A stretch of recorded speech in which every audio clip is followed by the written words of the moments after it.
બનાસકાંઠા જિલ્લામાં બિનઅધિકૃત રેતી ખનન કરતા તત્વો સામે પાલનપુર ખાણ ખનીજ વિભાગે લાલ આંખ કરી છે। કાંકરેજ અને ઓગળ તાલુકામાંથી પસાર થતી બનાસ નદીમાં થતી ગેરકાયદેસર પ્રવૃત્તિઓ ડામવા માટે ખનીજ વિભાગ સતત પ્રયત્નશીલ છે।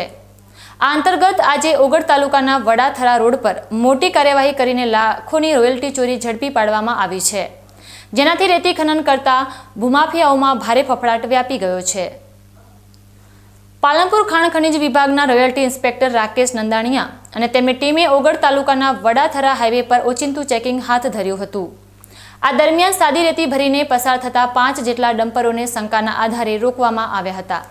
ડમ્પર ચાલકોની પૂછપરછ અને તપાસ દરમિયાન તેમની પાસે કોઈ પણ પ્રકારની માન્ય રોયલ્ટી પાસ કે પરમિટ મળી આવી ન હતી।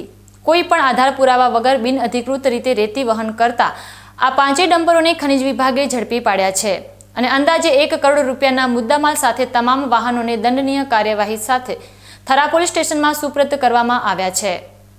આમ બનાસકાંઠામાં કુદરતી સંપત્તિની ચોરી કરતા તત્વો સામે ખાણ ખનીજ વિભાગનો આ મોટો સપાટો એક મોટો સંકેત છે।